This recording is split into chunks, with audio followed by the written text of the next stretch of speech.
Hello, everyone. Thank you so much for being here. I'll just admit that it is extremely early in the morning in England, and I am still jet lagged from flying in from California. So if I sound a little bit low key, that is because I have yet to fully wake up, but I will do my best with you. When I initially spoke to Rashina about doing this, I think she really wanted me to do a slideshow on our forest project. And I do want to talk to you about our forest projects a little bit later on. But for me, the most important thing these days is the change that can come through women when we're together. And so the difference between TreeSisters and any other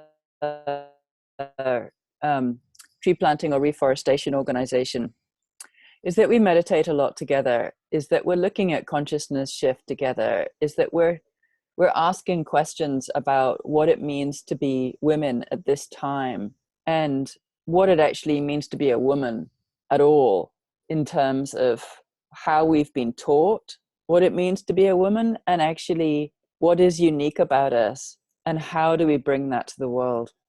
So I'm going to take you on a little journey. My intention is to tell you first the story of how TreeSisters came, because it's unusual, and a little bit about my process of doing it, because I think, you know, we're here to inspire each other, essentially. We're here to ask the questions about what it means to step up into any form of leadership on behalf of the environment. I'm assuming everybody here is already passionate about the environment, and all of us in some form of deep concern about what's unfolding in our world everywhere with climate change and the extinction crisis.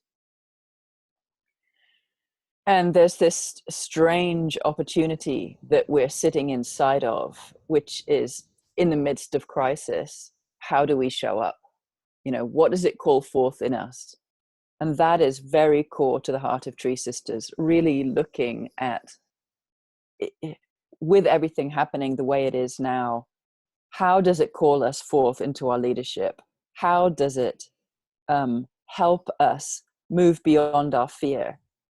And how does our togetherness as women give us a different level of support to be able to step into leadership? And essentially, what is feminine leadership beyond the models that we've been taught in terms of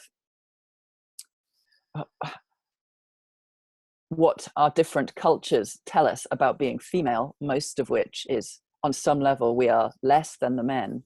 If we put that to one side, if we can put that to one side, and if we can move beyond what I call our negative conditioning as women, which can cause a lot of fear in terms of stepping into any form of radical leadership, we can hit these walls inside us which prevent us from feeling free or confident to simply step forward and say what needs to be said, state what needs to be stated, live in ways that are actually appropriate when the cultures that we're in all around the world are what I would call largely dominator cultures, and see nature as something to use rather than something to respect, revere, coexist with.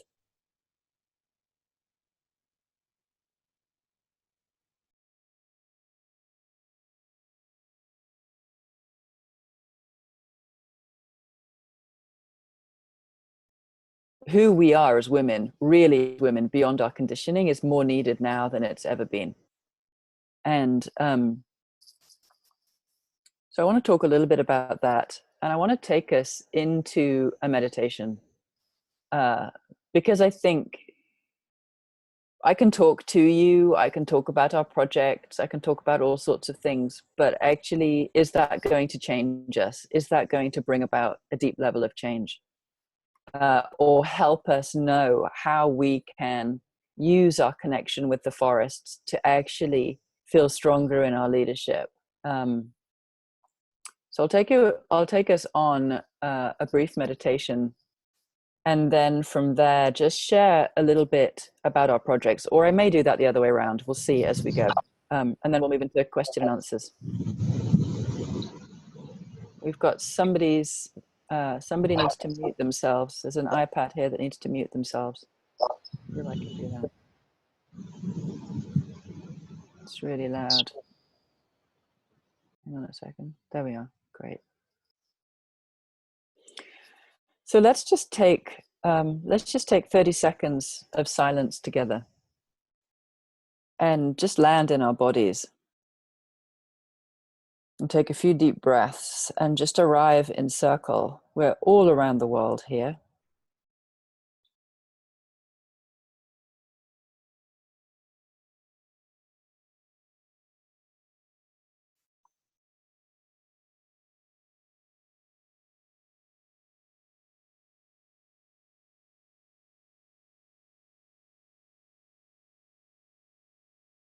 And as we breathe in, let's just really feel the consciousness of the natural world around us.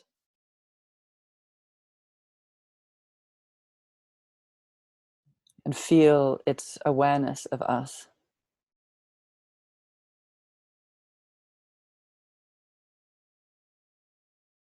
And whatever state we're in, let's see if we can let that awareness of the natural world become the stronger awareness than the rest of our day. And on the out breath, let's see if we can give ourselves more to our bodies and more to our rootedness, the downward flow of our energy, our connection to the planet, to Gaia herself.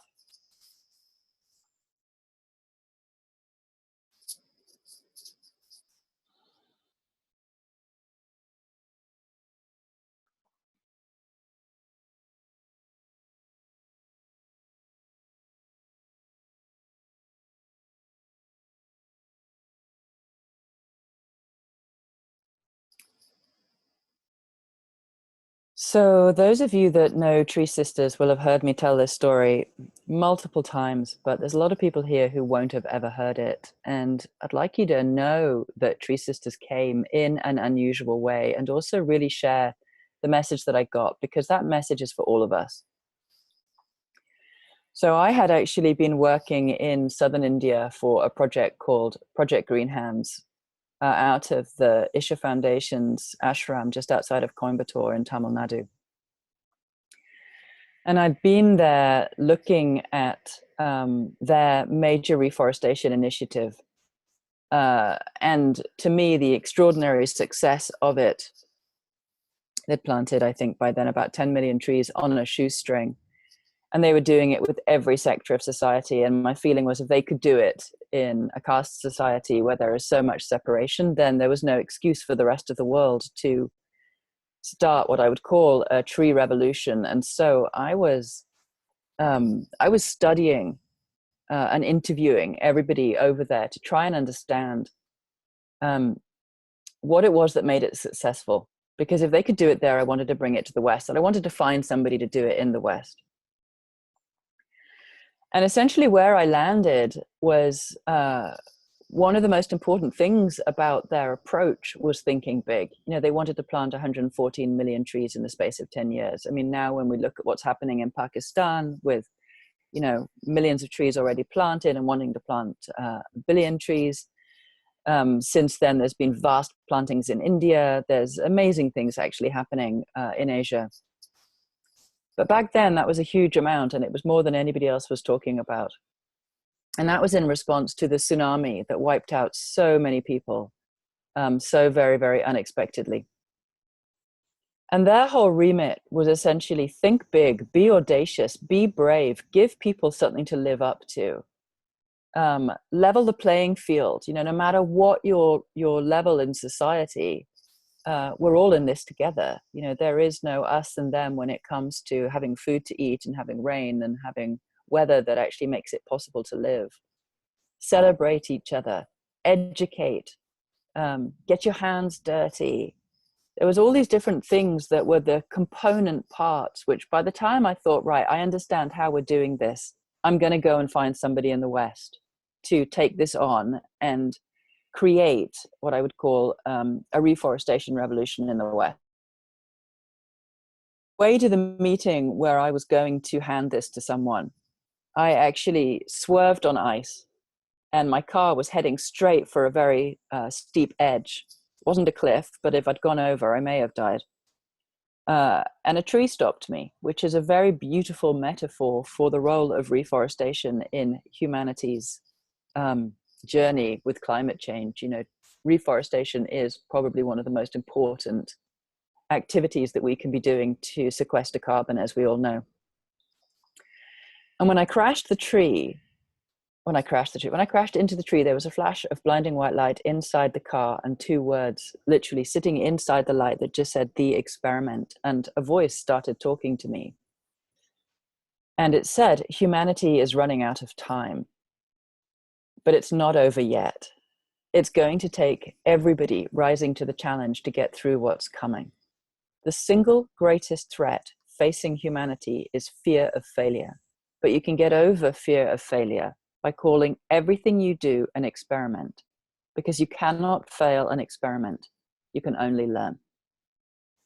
Which, even in a crashed car wrapped around a tree, I thought was brilliant. And my team have used it 100 times since then. Every time I've wanted to give up, every time I've thought I can't do this, they've turned around and said, it's an experiment, you can't fail. So I give that to all of you as a gift, because all of us in our leadership will have moments in our lives where we feel that we can't go on, where we'll feel like it's too much, that we don't know what we're doing, that we're not the right person for the job.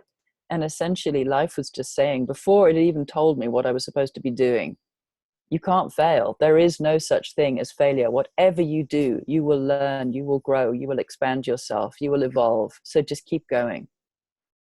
So I asked, what's the experiment? And back came, you have to reforest the tropics within 10 years. Now, bear in mind, this was late in the year. It was November of 2010. So, and I had no idea, apart from the work that I'd done in southern India, which wasn't me doing the work. I was simply doing the interviewing and finding out how other people were doing it. When the next part of the instruction came, I was completely floored. Basically, you have to reforest the tropics within 10 years. You have to mobilize the women. The women are the missing piece. Now, the weird thing here is it was a male voice, and it literally was like somebody was sitting in the car with me. I wasn't imagining it. It wasn't a voice in my head. It was like somebody was there with me, and they were very, very specific. You have to mobilize the women. The women are the missing piece. The women are the womb carriers, and Earth is womb. You know, women go through cycles in their bodies, the cycles of life and death every month with our bleeding. And essentially the planet is going through these cycles all the time, but humanity has learned how to run completely over the top of those cycles. Humanity does not honor the cycles of life, either in a woman's body or in our planetary body. And the voice talked about feminine consciousness as the consciousness of living cycles and of living systems, and that women's natural orientation was to take care of the whole, was to stand on behalf of all, not to single ourselves out, not to be dominators. I mean, we can learn as well as any man can, but essentially that's not the natural way that feminine consciousness expresses itself through a woman. It expresses itself through love and care and consideration, and the ability to walk into any system and feel the health of that system, and then feel for how to bring it into greater balance with itself. And I was told that women had forgotten that we'd forgotten our deep connection because we were so conditioned away from who and what we are as part of nature. I was then told that the project was going to be TreeSisters. We had to make it as normal to give back to life as it currently is to take life for granted, which is almost a complete reversal of human consciousness. And that was probably even harder to hear than you have to reforest the tropics, because how do you help humanity shift from what I call an unconscious consumer species to a conscious restorer species, where we have embedded ecological restoration into every activity that we're doing, so that you can't simply take from the planet without giving back. It's no longer normal to just take and take without thought for consequences, which is going on whilst we are, pumping as much carbon dioxide into the atmosphere as we can, and simultaneously stripping the rainforests, the forests of the entire world, who are the primary sequesterers of that carbon. It's like chain smoking, being told you've got cancer and cutting out the healthiest parts of your lungs. This is what we're doing. It's insane. So I was told this had to be a crowdfunding mechanism. It had to become as normal for everyone to give back, which basically means everybody needs to be giving back to the forests every month. And then that money would be collated and it would be given to tropical reforestation initiatives, which is what we're doing. And the voice ended with, women have to remember who and what you really are. Feminine consciousness has to be reinstated or it's over. And then the voice just stopped. And I remember sitting, crying, just first of all, feeling so intensely confronted because I had no idea how to do something at the scale that was being asked. No idea at all. And secondly, just feeling as if I didn't have any of the skill sets whatsoever, nothing. Back at that time, I was a therapist. I worked with people who had depression and people who had health problems. And suddenly I was being asked to start a global movement. I was being asked to help humanity shift its consciousness.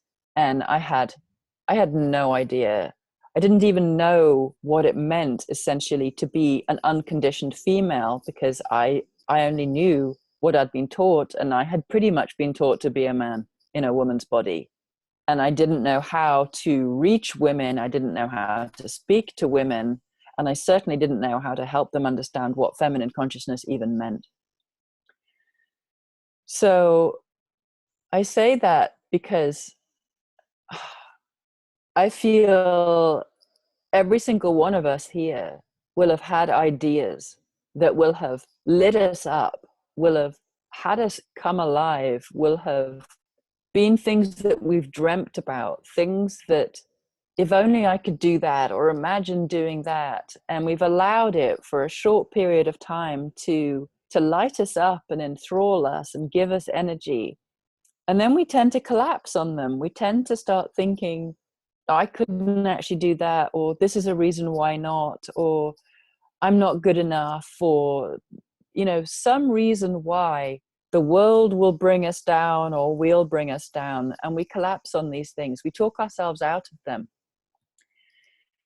And for one, I wasn't allowed to talk myself out of it. Life wouldn't leave me alone. I tried not to do this for about a year, and I tried to do it with men instead of for women, because I didn't understand the for women part at all. And I was afraid of doing something for women because I thought the men would attack. And I also thought the women would potentially attack as well. But after about a year of trying to do everything I could to have this happen without doing it for women, everything I did kept going wrong. And ultimately I stopped and said, okay, I'm doing it wrong. Tell me what to do. And the same voice came back, and it basically said, you can do all of that, but you do it through the women. And so I said, okay, tell me what a tree sister actually is. And it said it's a woman who makes 5 choices: to be considerate and aware of life, encouraging of her sisters, intimate with nature, as in her ability to feel her indivisibility from nature, responsible for its protection, and courageous with her gifts.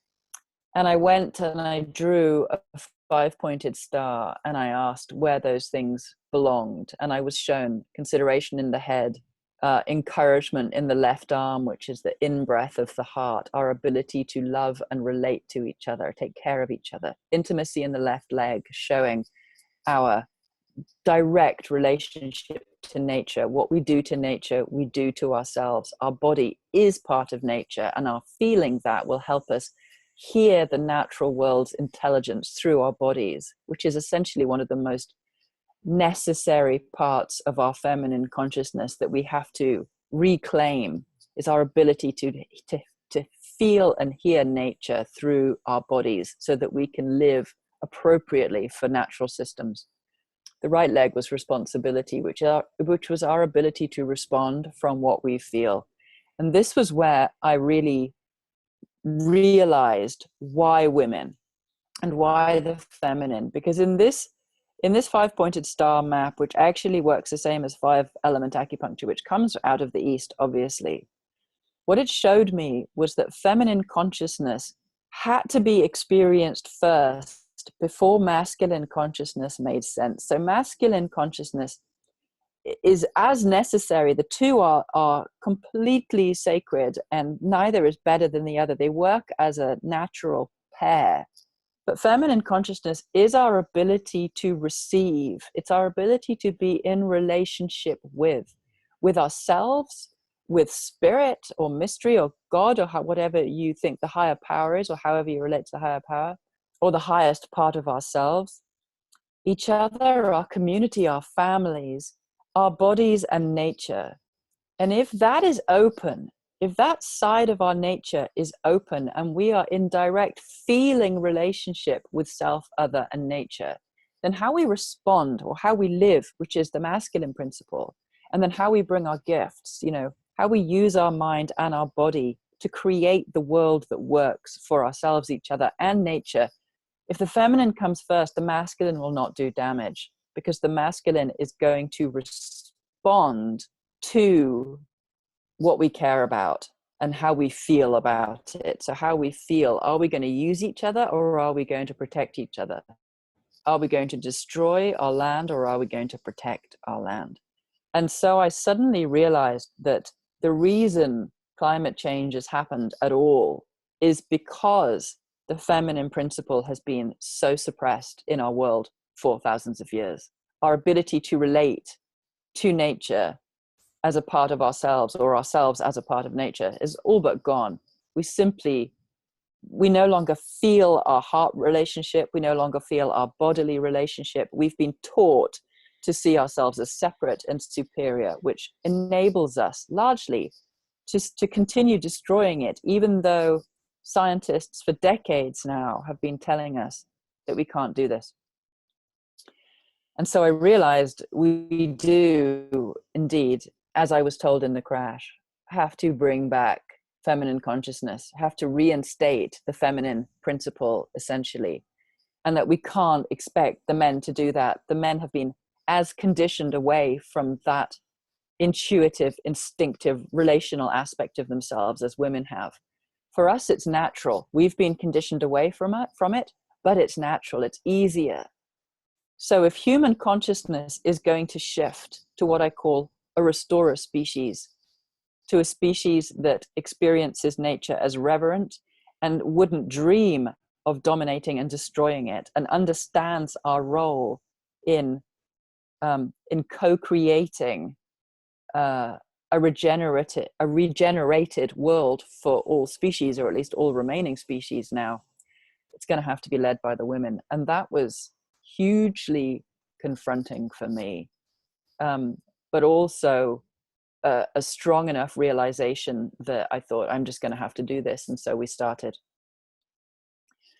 So I'll say that now we are planting over 2 million trees a year. We're planting across the tropics, in Brazil and Cameroon and Kenya and Madagascar and India and Nepal. We're looking now into Malaysia. We're looking into Ecuador. We're looking into the Amazonia, which is so incredibly desperate. And our projects, essentially what we are doing is, again, trying to normalize giving back. So can we make it normal for every single person to start giving money every month, essentially to counteract the warming that all of us are doing through carbon emissions every single day, that we're doing as a norm?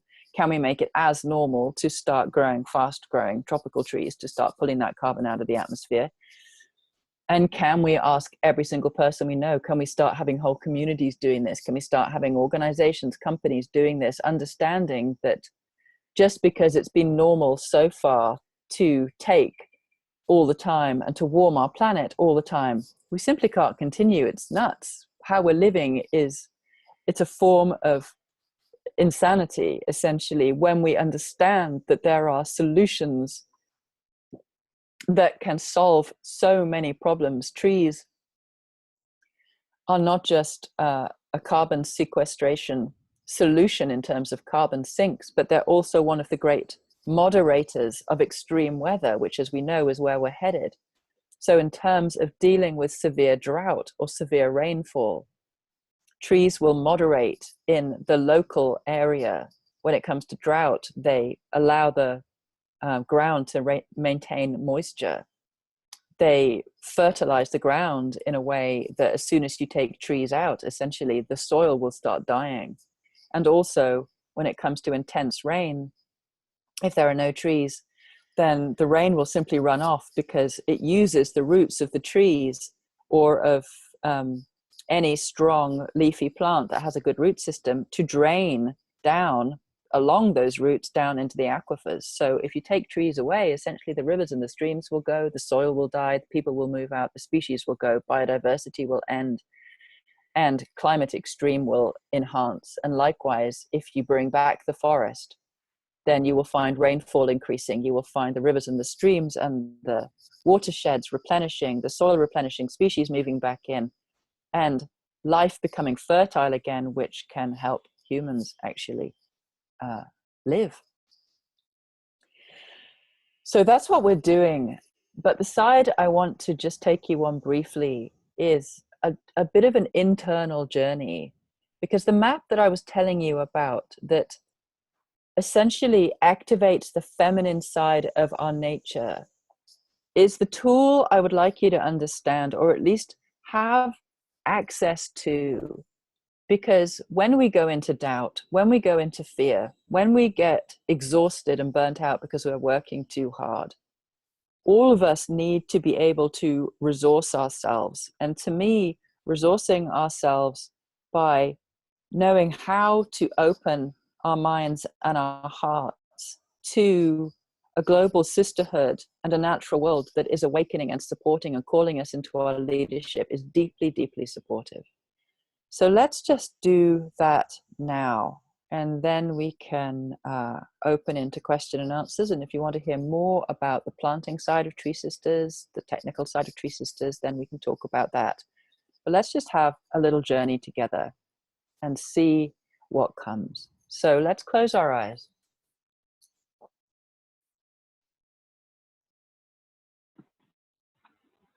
And let's start just by deepening our breathing.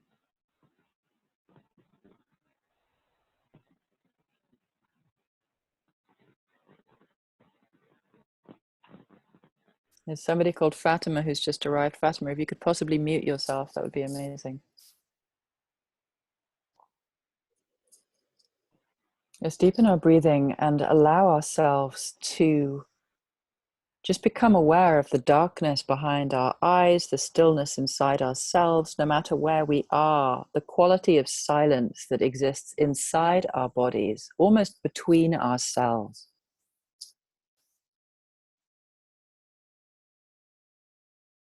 On every out breath, just relaxing our bodies a little more.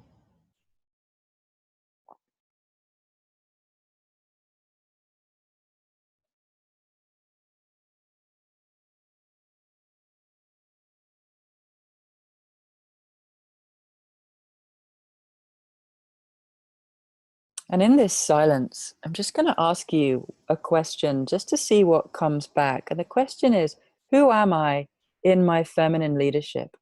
Who am I in my feminine leadership? And just see what arises. Just notice.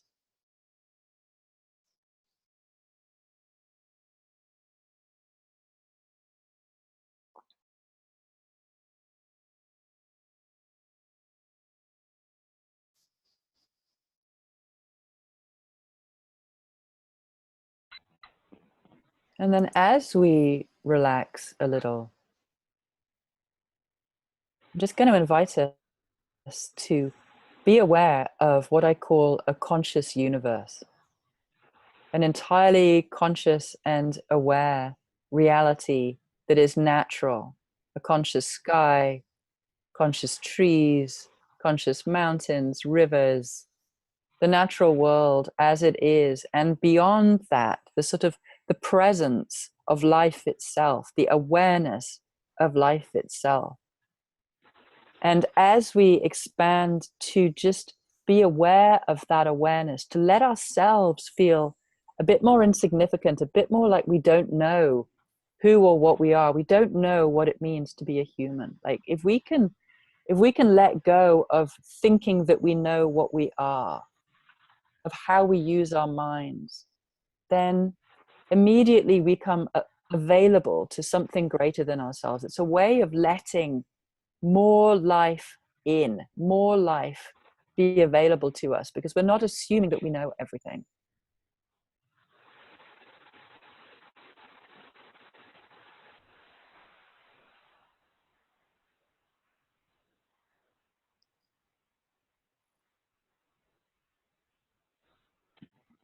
So it's almost as if we can soften our edges and just bow a little, open more to this immensity, to the divine, to the sacred that is around us. And just see if you could feel that awareness aware of you. See if you can let yourself become more available to the immensity of the consciousness that holds this planet.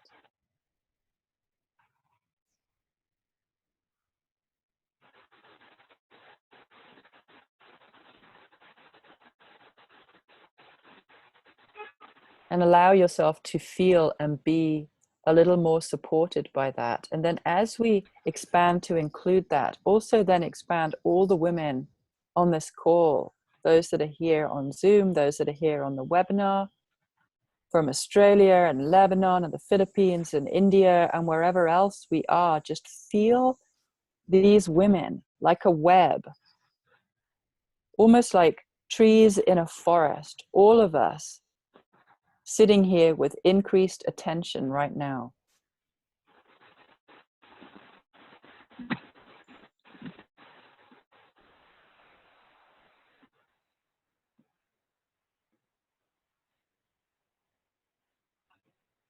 And let's feel as if we literally are in a global forest, and we actually can start extending our root systems down and out and finding each other energetically. Our bodies may be thousands of miles apart, but at the level of our energy, if we put our minds there, we can be instantly connected and instantly supported. So let's feel our root systems joining and connecting. Let's feel each of us as women welcoming each other.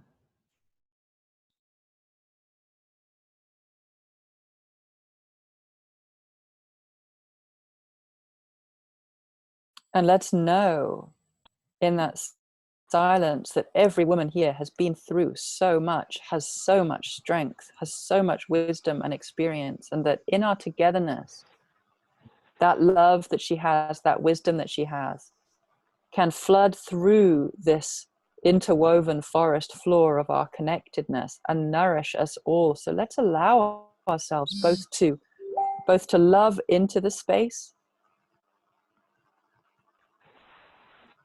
and also to receive each other. And those of you that are coming on now, please mute yourselves. Please put your phones on mute.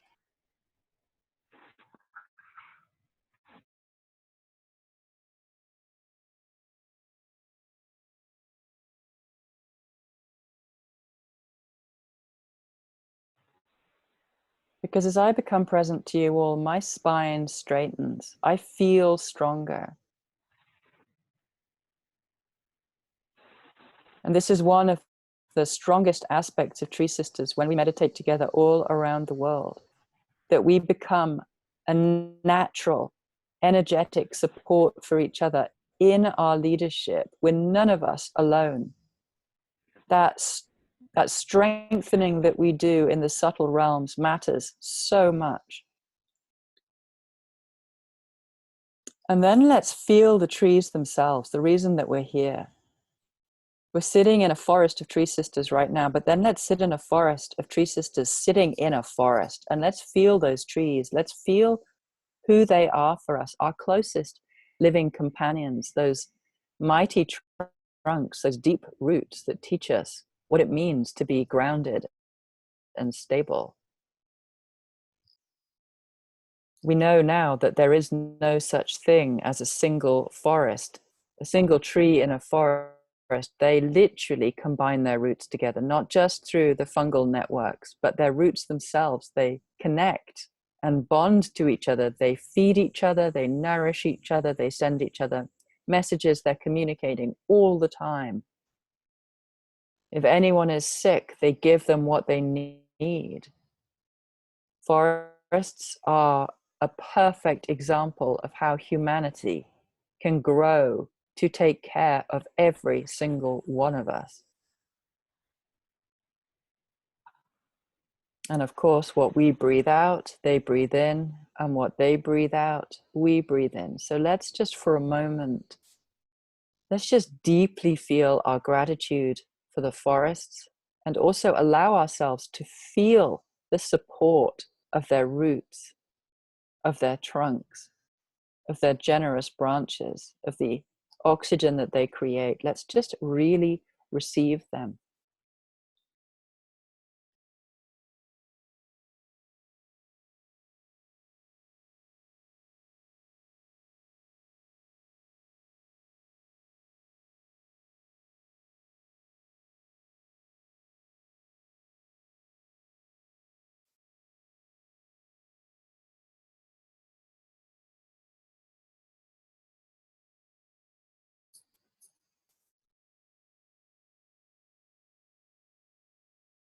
So what we've just done is open our minds to something greater than ourselves, open our hearts to receive the support of each other. And now we're opening our body to experience our connection to nature. So as you breathe, literally feel that you are breathing in the breath of the trees. In your blood flows the water that they have filtered, that has become rain.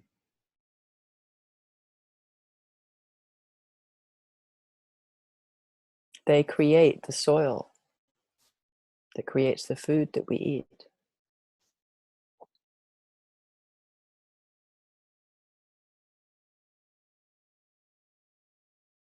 And if we can feel our indivisibility from the forests, if we can feel our gratitude from the forests, our connection to the forests, we will live and respond differently. But it's about opening our awareness to them. So that is the feminine principle, the open mind, the open heart, the open body. And just ask yourselves again, what is my leadership as a woman? How do I lead as a woman? And just see if the answer is the same as it was when we started.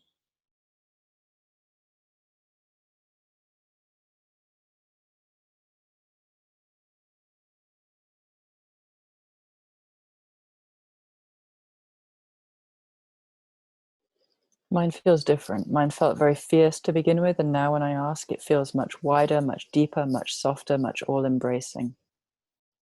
And this is what I want us to experience, the fact that as we shift our consciousness by connecting, by operating through our natural feminine tendencies to relate and feel, we will act differently. We will respond differently. And this is one of the most important things in terms of our ever speeding up world. If it continues to speed up and speed up and speed up, we're going to simply chomp our way through it and chomp our way through each other, and there will be no future. If we slow down, if we can slow down, if we can start feeling what we're doing, we have a chance. If we can start relating to nature differently, we have a chance. If we can start relating to each other differently and valuing each other differently, we have a chance. If we can start deepening our relationship with ourselves, each other, and nature, we have a chance. So from this place, just feel into, if you could live like this, if you could feel supported inside of a sisterhood, if you knew every day that thousands of women have got your back, maybe you already feel like this within Asia Pacific. But if we could enhance that, if there was a place that you could constantly go to dip in to meditate, if there was a way that you could feel yourself woven into a forest floor of deep care, so that when your ideas and your creativity come forward, you've got a place that can support you and encourage you and inspire you to follow your dreams and step into leadership instead of sitting back.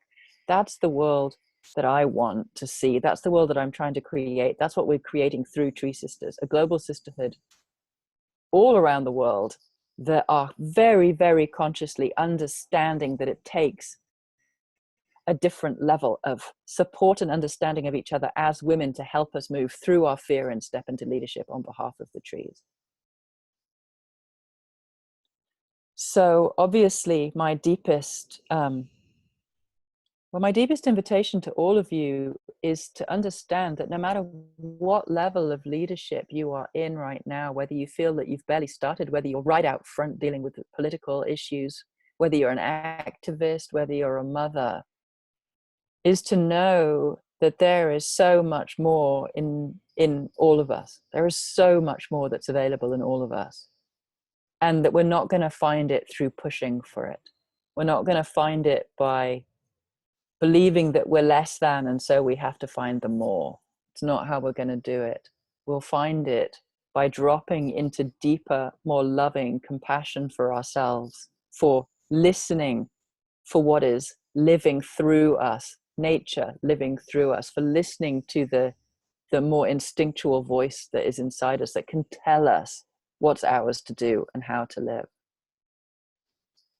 And of course, before we complete and move to questions and answers or sharings, I would love to invite every single one of you, if you're not already, to become part of TreeSisters, because it is a support system.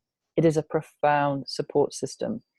And it is so satisfying being part of something that is regenerating life. 2 million trees a year right now.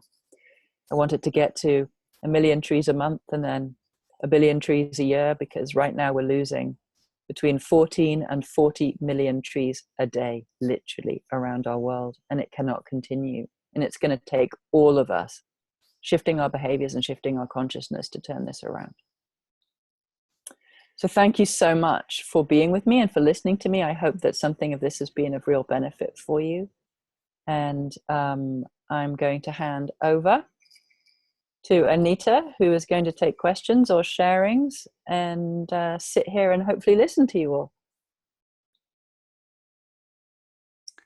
Thanks, Claire. That was so wonderful. Actually, I've been meditating with your commentary and I was feeling, and let's have a question answer round. I would request every participant not to take more than 1 minute, because it will take your 1 minute and then Claire will answer. So please raise your hands and then we can move on to the question answer round.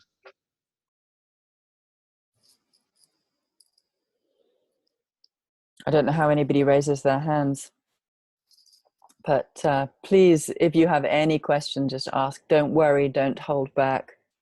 Yeah, somebody's saying, how do we raise our hands here? I don't know. Oh, there's somebody. Don't know how to unmute you. Aid. Indriani, how do I unmute you? Anita, do you know how to unmute Aid? Nobody wants. Yeah.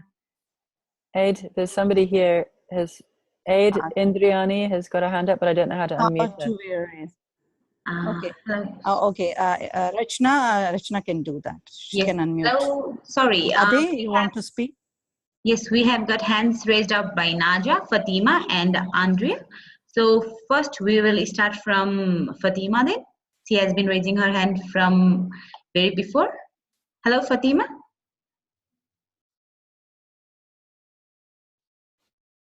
I will unmute. Fatima, do you want to speak? Yeah. Thank you. Good morning. I Good am morning. happy to be with you this morning.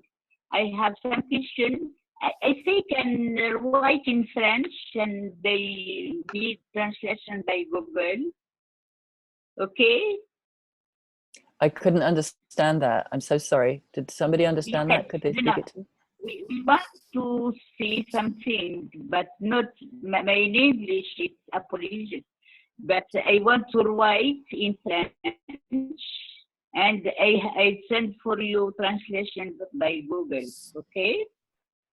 Oh, you sent a translation to TreeSisters? You sent a translation to Google? Okay. Because I have a lot of success story about tree plants with one Garimatai in Karura forest and in Africa. It's very, yeah. I want to share that with you. Thank you. After I put my hand now, and after I'm return to spoken. Let me listen now. Okay. Thank Okay, you. thank Yes. you. Good morning. Wangari Maathai is probably my greatest heroine. So yes, I'm with you. Thank you. I look forward to your stories. Thank you. Thanks, Fatima. Naja, you can put across your question. Thank you, Anita. Claire, Yes. I thank you immensely, immensely. It was a revelation for the whole meaning of what our women are. And you gave me the words. I feel it, I feel the connection, but I didn't see the picture of it. And you made us see the picture of it through your meditation, which I benefited a lot from it. I took a big, deep breath. I felt my feet rooted in the system, and I felt the connection. I want to be part of the TreeSisters, yes, and I need it because I'm in the subject. I am in the area of nature, of planting tree, and I feel that there is a lot missing from people who can give back to their nature. And I like the metaphors or the revelation you have told us when you crashed into that tree and you felt the experiment, and I agree with that. And I felt a little bit of that through the meditation and through the story you gave us. I thank you a lot for that. I need to have this video that we had today. I needed to transmit it to all my friends because this is how I felt today. I need to contact my friend here and the other friend there. I want them to see and feel what I felt today. It was really awesome for me. So I need a site, or maybe I will research TreeSisters. Maybe I can find some other videos, and I really want to share what I felt today. Oh, Thank you bless very you. much. Thank you, Naja. And yeah, well, it's so lovely to hear that you experienced that. I mean, it's real, it's real. The connection that we have, like, for humans to think that we are separate is crazy. And actually, when we start to feel that direct connection, it's like a homecoming, it's a belonging, it strengthens us so deeply. There are many tools on the TreeSisters website. That there are many free meditations. We do meditations every month.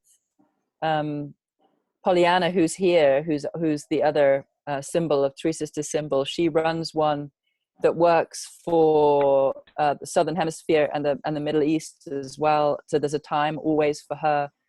There are, if you look at TreeSisters on Facebook, you will find there are videos, all sorts of helpful things on there. But I'm assuming that after the webinar, we will be able to send you details. But I'm just going to ask Pollyanna, if you're still there, if you could just put all the different details in the chat. But essentially, treesisters.org. she's here. So Pollyanna will add some different details in the chat for you so that you can connect. And I also want you to know that there's something called the inner journey that's happening, which is every month we meditate at the full moon, specifically on those 5 aspects: the revelation of our minds, of our hearts, of our bodies, moving into action.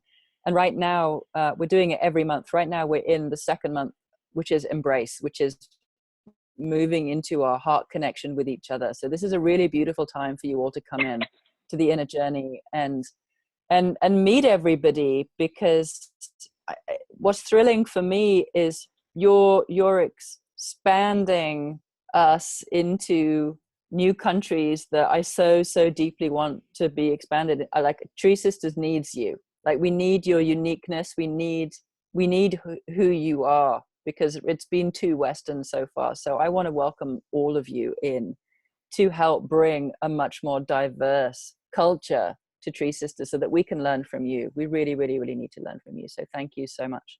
So Dorothy is saying in the chat that she's trying to hear, but she can't, and she feels so bad she's missing. I'm really hoping somebody could write to Dorothy and let her know that hopefully when she gets the recording, she should be able to listen to the recording as a video that she will be able to hear. So I know that, I don't know how to pronounce your name, but Ade. Ade.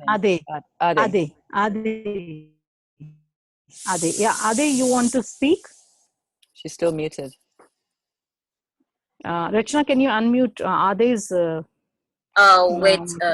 There she is. She's here. We've got you. You can hear my voice? Yes, we can hear you now. Okay. Yes. Okay. Thank you, Claire, for your message, meaningful message for us here.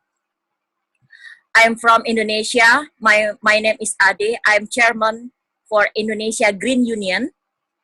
I have message from our women and forests in Indonesia. Indonesia is a paradise at the beginning.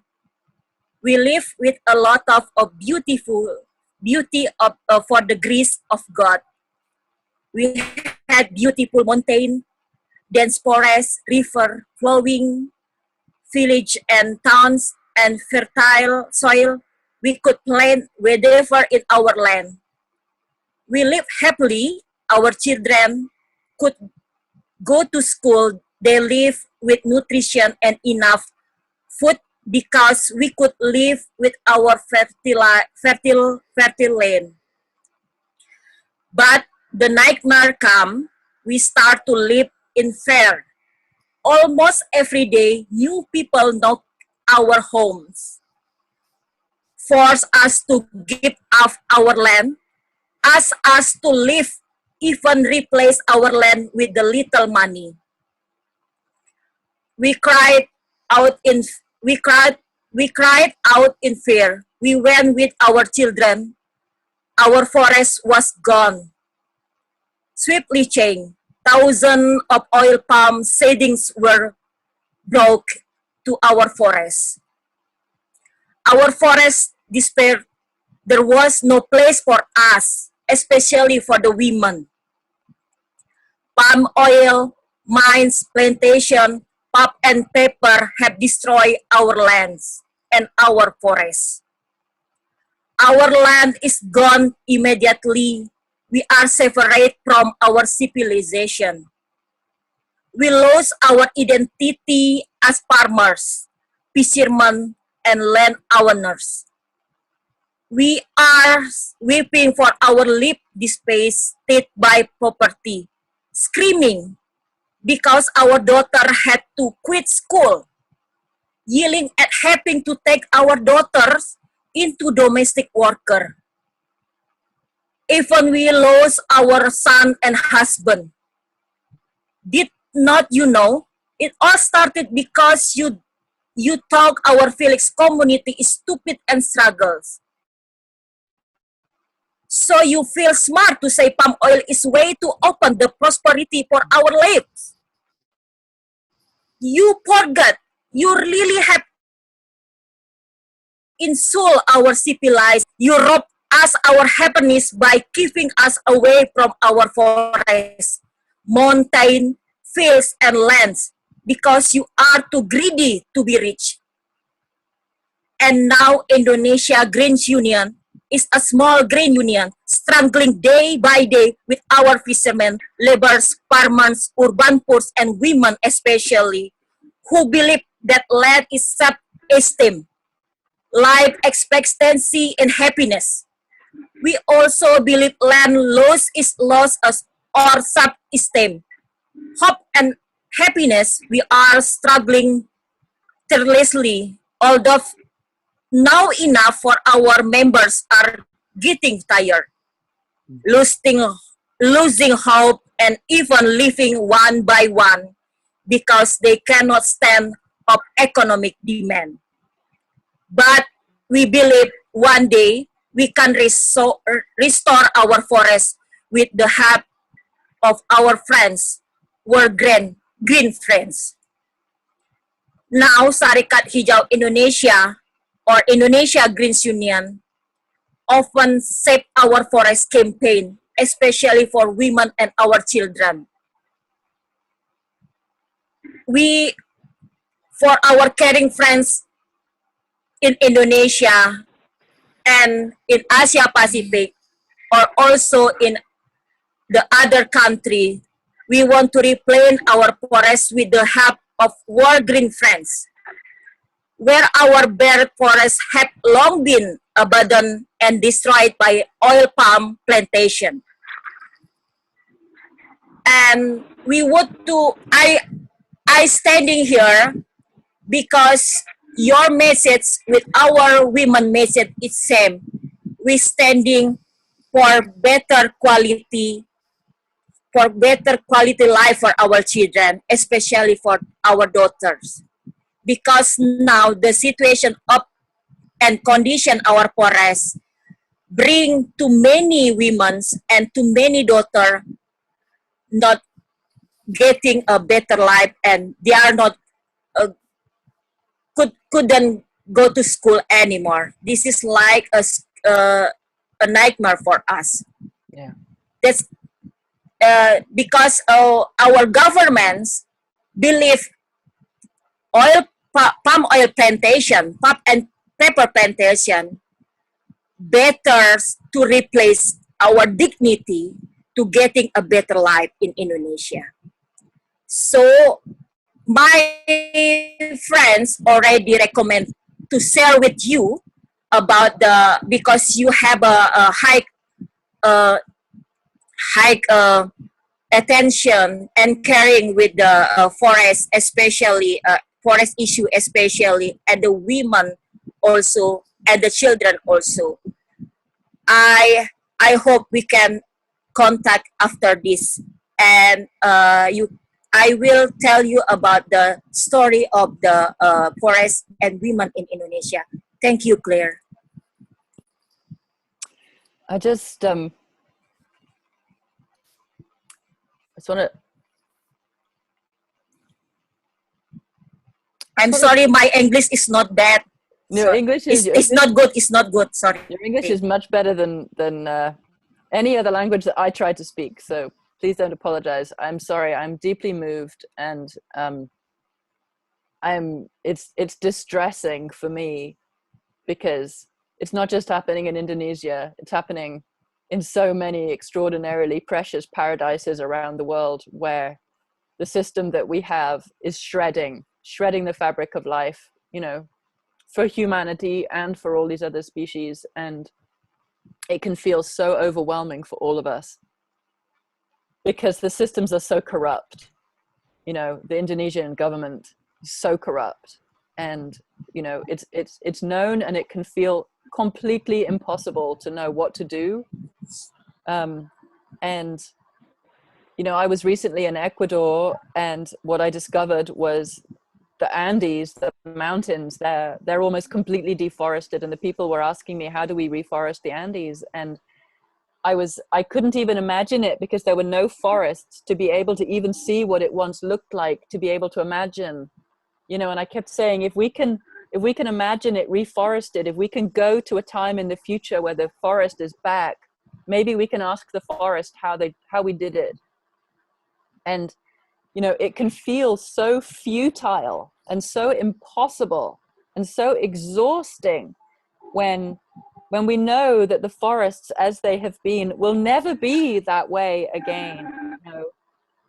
But then I live in America, and a couple of years ago I went to the mountains on the east side. Those entire mountains, some of the oldest mountains in the world, were completely stripped so that the cities in the west could be built. All the forests were stripped.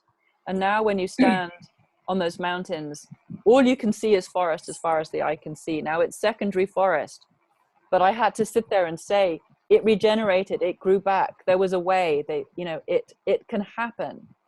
And so for me, the most important thing you can all do is understand that while you are living and breathing and you care deeply for the forests, then the forests are still alive inside of you.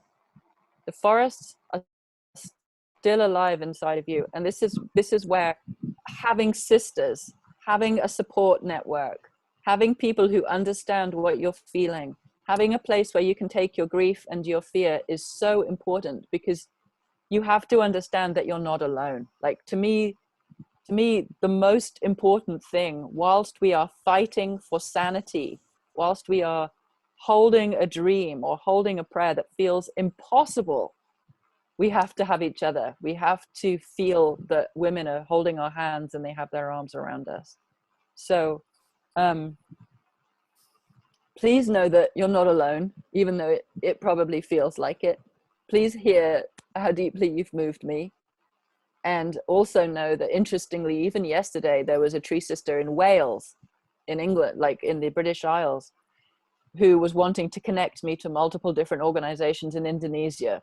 So it's happening. We're looking for partners to see what we can do. Now, please understand, we're a small new organization. We don't have a lot of money. We're doing what we can, where we can.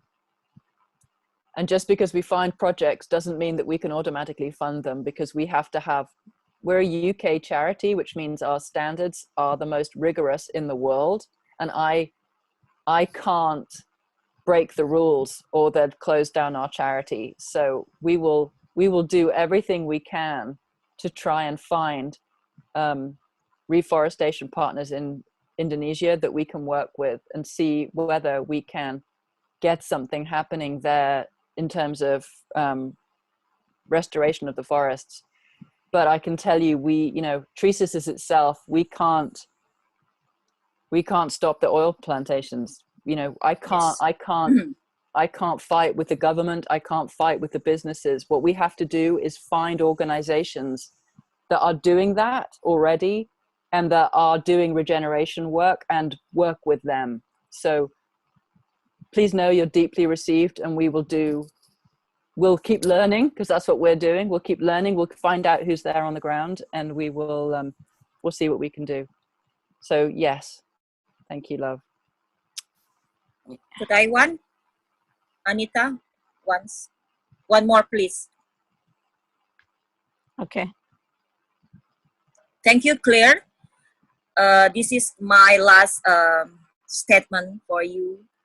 And my organization, Indonesia Greens Union Now, open Save Our Forest campaign by opening a humanity and donation wallet for our caring friends in Indonesia and the other country. We want to replant our forests with the help of our green friends, where our barren forests have long been abandoned and destroyed by oil palm plantation. Every donation you give will redeem with one tree of life, which we will plant in our forest. Every tree will be written your name that has given us hope. So that's why we give this campaign, donate one tree for one hope. AD, Which we, yes. love, I'm just aware yes. that we need we need to give space to some of the other people here. So if Okay, you okay, thank you so much. Thank you so much. put the link to that in the chat, like whatever it is that we can then access, put the information in the chat so that everybody has access to it. And Okay, then thank we you. can also then connect back with you through that. So put your details in the chat, okay? Thank you, Claire. All right, my love. Anita, does anybody else have a question?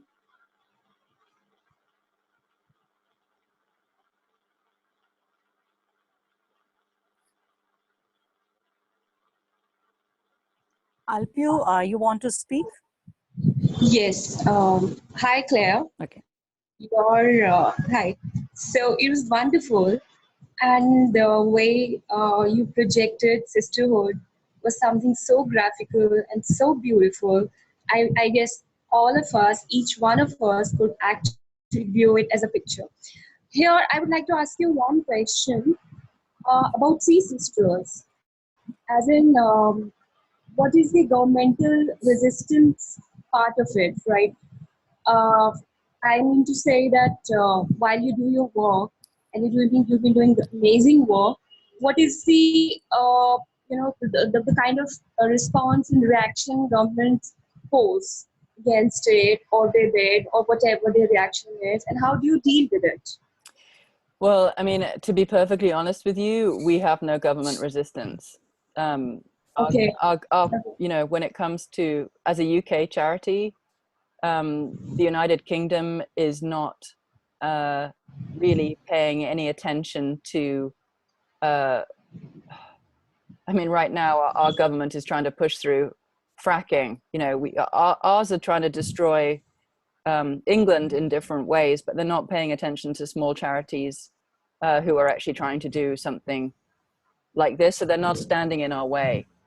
And we don't have a side of the organization that works with government policy. That's not what we are. We're literally grassroots feminine. To me, I don't want to work with that system.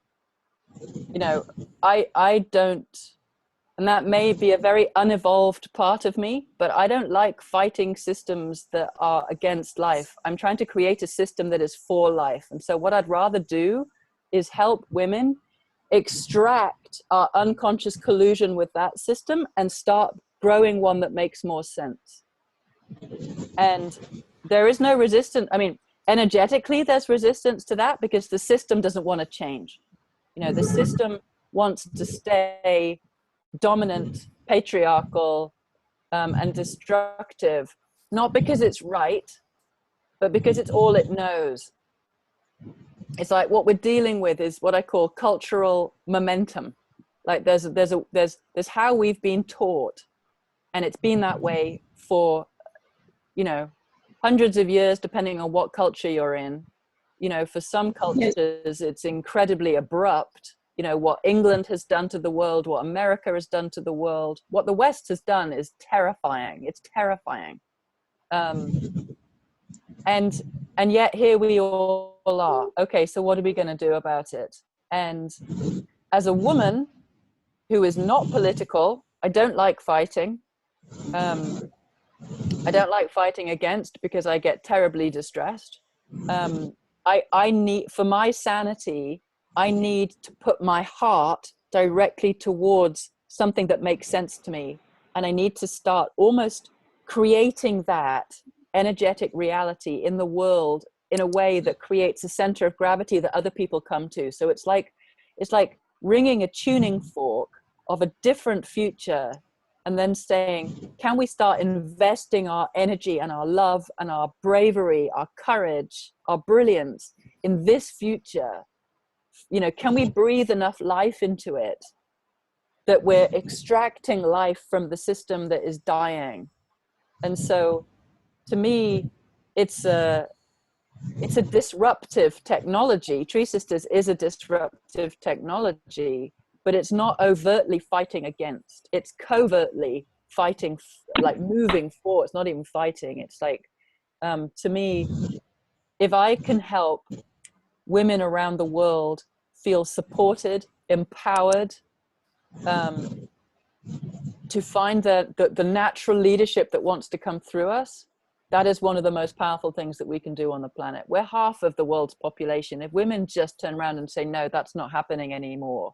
You know, we make 85+% of the consumer choices. If we make radically different choices, we can change the markets. It's like women have to understand just how powerful we are. That's what I want to do as a political statement.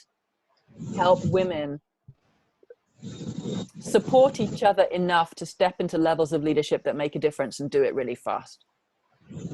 Okay. So the resistance that we do have are from women who are frightened of that,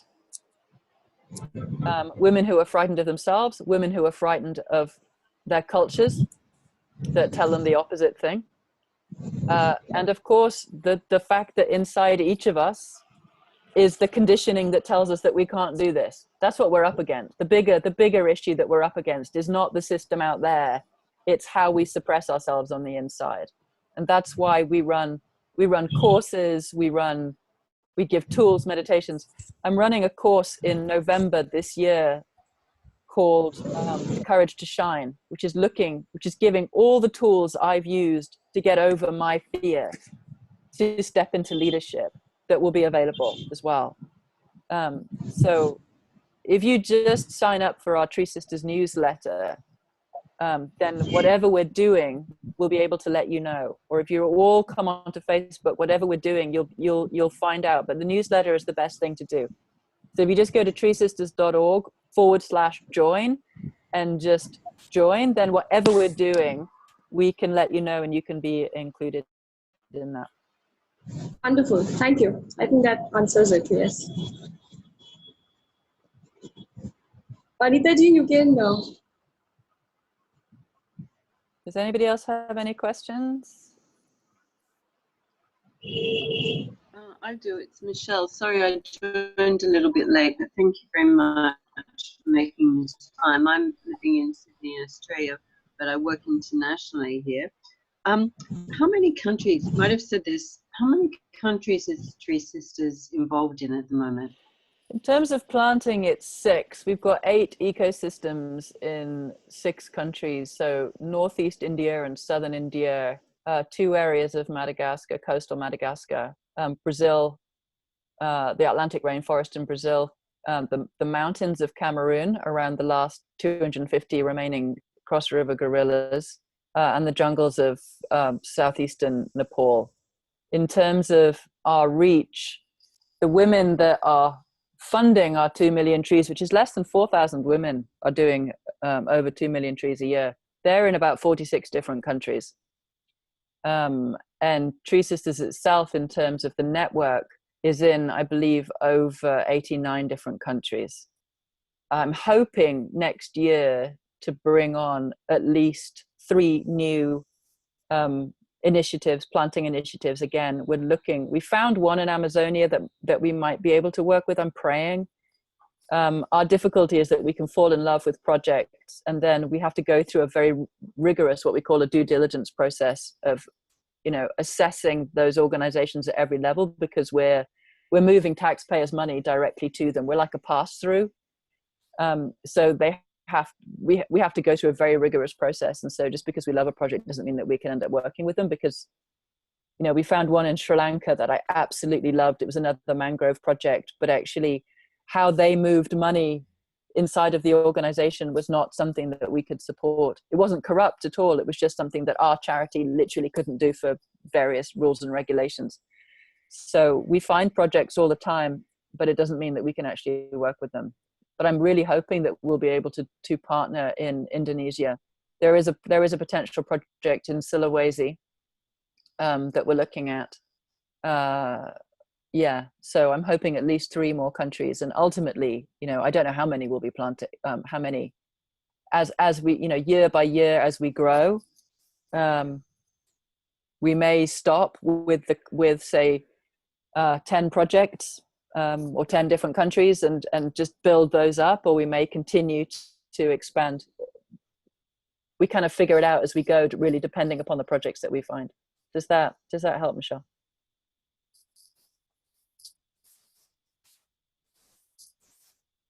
You're muted again.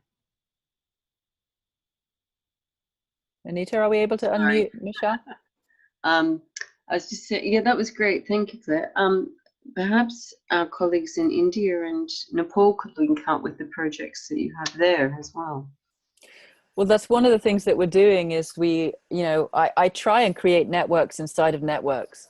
So wherever we're planting or whoever we're planting with, so for instance, working with Eden in Madagascar, Eden projects are spreading around the world, and I love their methodology because it's called the plant to employ. So they're getting people out of radical poverty, paying them to be reforesters and plants, and essentially if we can continue to support them in different places around the world, they're who are thinking about working in Sulawesi, they're also working in Haiti. If we support multiple ones of their projects, it feels like we're strengthening the network that they are, but I'm also really interested in trying to figure out, as you say, how existing initiatives in the field can also find other initiatives in the field close by so that we can start to sort of reweave existing initiatives together. It's just a complex process because of our due diligence and also because of our legal limitations. But ultimately, for me, it's all about strengthening the forest floor, both inside our sisterhood, between our reforestation projects. We're trying to work. We have a very diverse portfolio of planting projects, in as much as Project GreenHands is deeply spiritual, comes out of an ashram. It's all service-based. It's all around the sacred and volunteering. We Forest are probably one of the most scientific organizations out there. Eden Reforestation are humanitarian. They originated out of the church. They're strongly poverty alleviation and ending with the suffering that women are going through. International Tree Foundation, who we're working with in Cameroon and Kenya, they're again very strongly women-based. It's a lot to do with cultural restoration and watershed restoration. So we're also looking for organizations that are very diverse, as well as organizations that are doing what I call spectacular work on the ground. I just want to say, it really matters who we partner with in terms of what's going on socially, that the cultures of the places that we're working with are not just respected, but strengthened through the projects. That it's not just, white people going in and dictating how these things should be. When it comes to Eden, it's an American group that are going in, but the managers they create, the staff, everybody are from those regions, and we learn from them. So we're very specific about trying to do this in a way that is as respectful as it possibly can be to the cultures themselves, so that everybody actually in the communities themselves gets to step into leadership and ownership around the work. So thank you, Michelle. Thank you. And thank you for all those projects. Any more questions? Yeah, we have Lucy and then Gia. So Lucy, can you put your question across?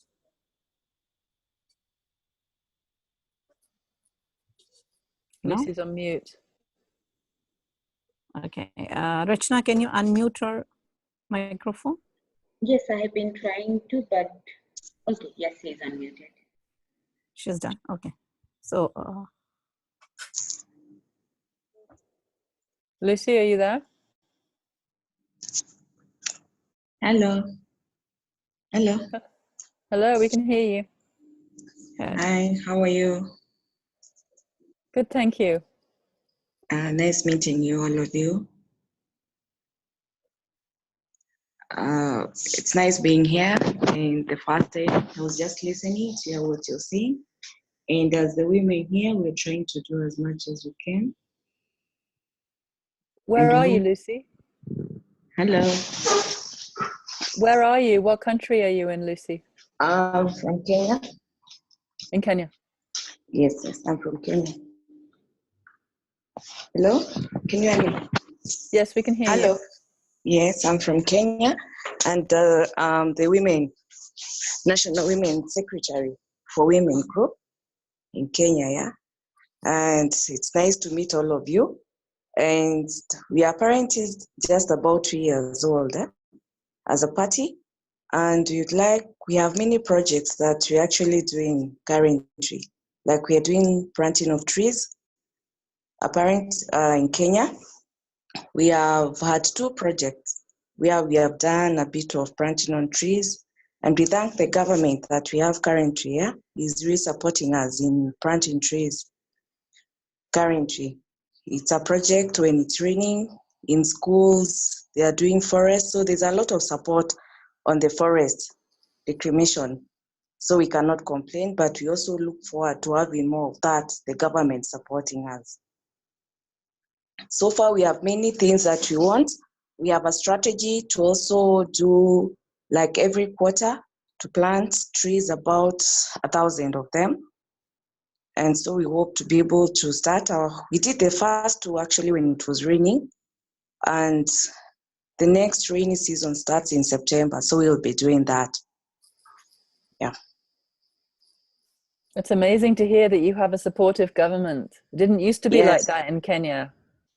Yeah. At least the current government is doing that. They're really supporting.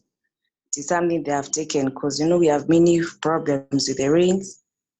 We have also some forests that they're trying to reclaim, that have, like we have the Mau forest, which actually they're trying to move people away from it. Right. We have the Mount Kenya, which actually they're also trying to move the people who have actually tried to encroach on it.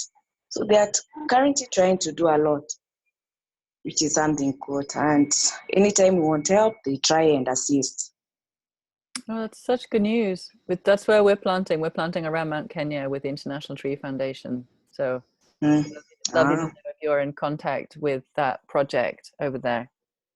Oh, that's good to hear. Let us know. Give us your put your details in the chat here. Let us know about your project. Hello. Because can you hear me, Lucy? Can you hear me? Can you hear me? Have we lost you? Yeah, I can hear you. Okay. See if you can put the details of your projects in the chat so that people can see what you're doing, and we can go and look at what you're doing, and we can also let other tree sisters around the world know about your projects. It's one of the things that we should do here is be able to share everybody's, you've got some good news. You've actually got some good news, which is amazing. And thank you so much for what you're doing. Thanks so much, Dorothy. Nice meeting you.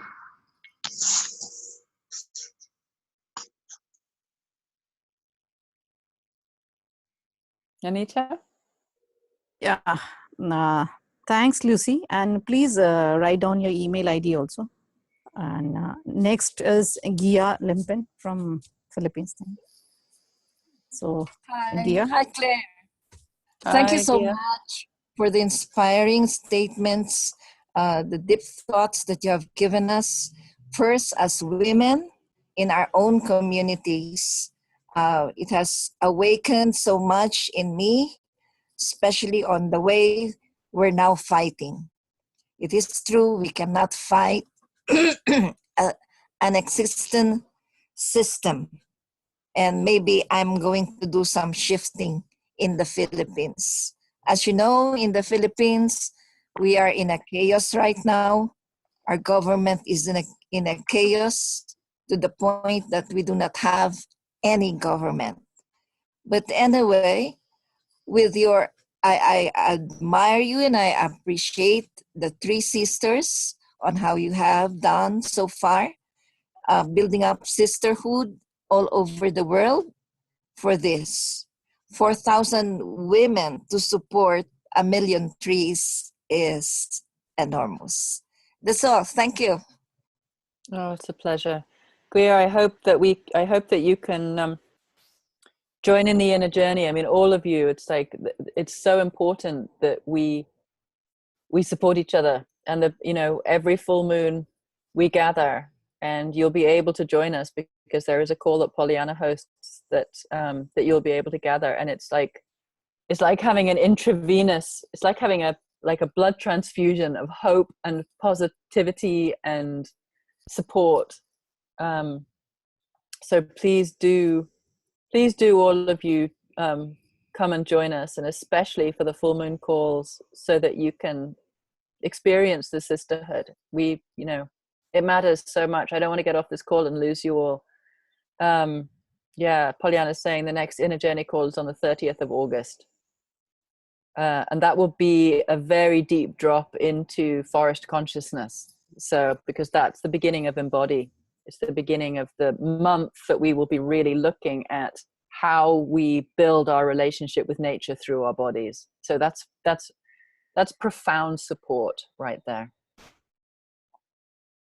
So it's anybody else? I'm just aware that just to let you know, my computer has got 10% left and I don't have the charger in here. It'll keep going for another little while, but it won't keep going indefinitely. Yeah, same is the case with my mobile. So I think we have all the questions done. And thank you very much. And we see that the Asia Pacific Women Network and TreeSisters, we move together for the environment, for the trees, for the earth, Mother Earth. And thank you very much, Claire. Thank you very much. It's my pleasure. And I would love, you know, we will, I'll send you some details of the things that I think people are going to most benefit from. And it would be amazing if you would be able to, I don't know whether you have everybody's contact details from this call, but if you could send that out to everybody would be really lovely, just so that everybody has as much support that's available to them as possible. Thank you everybody for giving me your time. I deeply, deeply appreciate it. And thank you so much for the extraordinary work that you're all doing, you know, in some incredibly difficult circumstances. And for my part, you know, being a Western woman and being so much on so many levels, the West being the driver of so many of the problems, please know that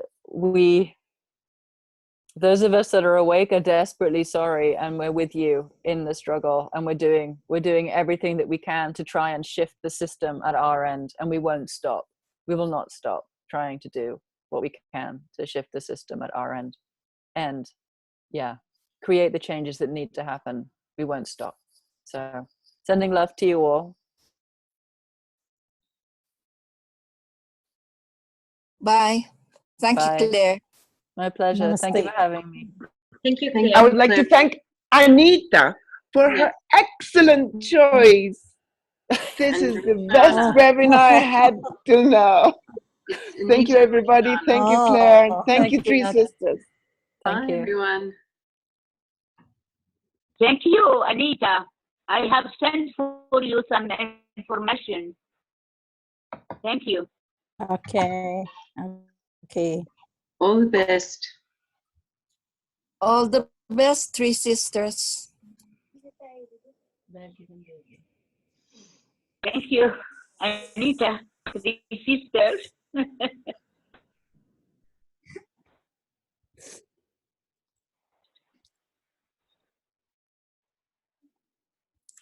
Thank you, everyone. I'll be closing the meeting now. Thank you, Rashana, for all your work too. Thank you, Ms. Adam. Okay, see you all in next webinar, hopefully. Okay. Okay, bye-bye. Bye.